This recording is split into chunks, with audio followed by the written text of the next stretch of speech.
मेरा नाम उत्सव है और मेरी लाइफ में मैं अपनी माँ से बहुत प्रभावित हूँ। एक क्वालिटीज़ नहीं है, बहुत सारी क्वालिटीज़ हैं, तो मैं उनको बयान नहीं कर सकता। आप सभी लोग जानते हैं कि आपकी माँ कैसी होती हैं। तो उम्मीद करता हूँ कि आप सब लोग बहुत अच्छे होंगे, और नहीं भी होंगे तो मेरे बाप का क्या जाता है ना। मेरा दिल बहुत बड़ा है, मुझसे ना लोगों का दुख देखा नहीं जाता, इसलिए जब भी कोई दुखी आत्मा मेरी नजरों के सामने आता है मैं उसे थप्पड़ मार के नजरों से दूर कर देता हूं। मैं अभी कुछ ही दिन पहले बेंगलोर में शिफ्ट हुआ और मुझे पहाड़ों पे जाना बहुत पसंद है। मेरे एक दोस्त ने कहा कि चल तुझे बेंगलोर के पहाड़ घुमाता हूं, और वो मुझे ट्विन रॉक्स लेके पहुंच गया। वहां जाकर मैंने देखा कि दो छोटे पत्थर एक दूसरे से चिपक के एक दूसरे की लाज बचा रहे हैं। उन्हें खुद को पहाड़ कहते हुए शर्म आ रही है। मतलब उन्हें देख के मुझे ऐसा महसूस हो रहा था कि इतने बड़े तो हमारे यहां लोग गोबर के पहाड़ बना देते हैं। 12th पास करने के बाद मेरे कुछ दोस्त कोटा निकल गए और कुछ दिल्ली, पर मैं कहीं नहीं गया, क्योंकि मुझे खुद पर पूरा भरोसा था कि मैं साला किसी भी कोचिंग में चला जाऊं मैं फेल होने वाला हूं। मैंने कोचिंग ना ज्वाइन करके अपने पापा के लाखों रुपए बचा लिए थे। मैं बहुत खुश था, बहुत प्राउड फील कर रहा था मैं खुद से, लेकिन इसलिए नहीं कि मैंने अपने पापा के पैसे बचा लिए थे, क्योंकि कुछ ही महीनों बाद प्राइवेट में एडमिशन लेके मैं उन्हें बर्बाद करने ही वाला था। और पैसे बर्बाद करने की मैंने ऐसी ठान ली थी कि मैंने बीटेक ज्वाइन कर लिया, और तो और उस पे सोने पे सुहागा करने के लिए मैंने मैकेनिकल ब्रांच ले लिया। और 4 साल पिछवाड़ा घिसने के बाद मैं ये जान चुका था कि बाहर निकल के मुझे पकौड़े ही तलने हैं। हंसिए मत, अभी और सुनिए, मेरी ट्रेजेडी खत्म नहीं होती है।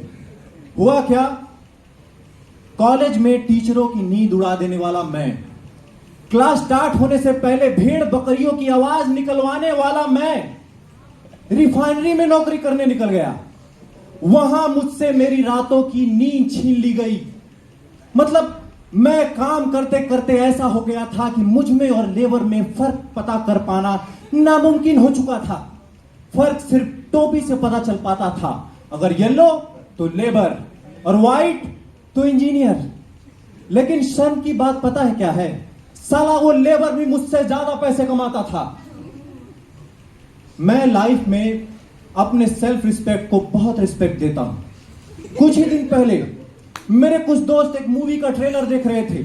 मैंने देखा कि इस लड़की को तो मैं जानता हूं, ये मेरी दोस्त है, और हम यूपी वाले भौकाल बनाने में कायम रहते हैं। मैंने तुरंत उनके सामने उसको कॉल लगा दिया और फोन स्पीकर पे डाल दिया। तभी उधर से आवाज आई, हेलो, हु इज दिस? मैंने खड़े खड़े अपनी बेइज्जती करा ली थी। मतलब उसने मेरा नंबर तक सेव नहीं किया था, लेकिन मैंने भी उसका बदला ले लिया। मैंने भी तुरंत उसका नंबर डिलीट कर दिया। और भाई साहब, आज 4 महीने हो गए हैं, मैंने उसकी एक भी कॉल रिसीव नहीं की। हाँ, फर्क यह है कि उसने एक भी नहीं की। अब हुआ ऐसा कि भाई साहब, मैं बचपन से ही कभी किसी से कंपटीशन नहीं करता था, क्योंकि मुझे खुद पर पूरा भरोसा था कि साला चाहे अपोनेंट कोई भी हो, जीतेगा तो भाई। इसीलिए आई कंपीट विथ माई सेल्फ कह के चुपचाप निकल जाता था। कल मैं बेंगलोर के ऑटो में बैठा, भैया बोले भैया आप वही है ना जो कॉमेडी करते हो। मैं अभी तक कंफ्यूज हूं कि वो साला मुझ पर हंस रहा था या मेरे किसी जोक पर। मतलब भाई साहब, मैं वो इंसान हूं जिसके वीडियोस पे लोग कमेंट लिखते हैं, मेरी तो हंसी ही नहीं रुक रही, क्योंकि वो आ ही नहीं रही है। और सुनिए दूसरा कमेंट, मैं कल हंसूंगा क्योंकि मुझे पनवेल जाना है। और सबसे अद्भुत कमेंट, इतना पेट कि मेरा तो फनी ही दर्द हो गया। मतलब समझिए भाई साहब, मैं कंफ्यूज हो गया। कल रात मेरे एक दोस्त का फोन आया, मुझसे कहता, भाई साहब सबसे रिलेशन मेंटेन करके रखो। मैंने कहा क्यों भैया?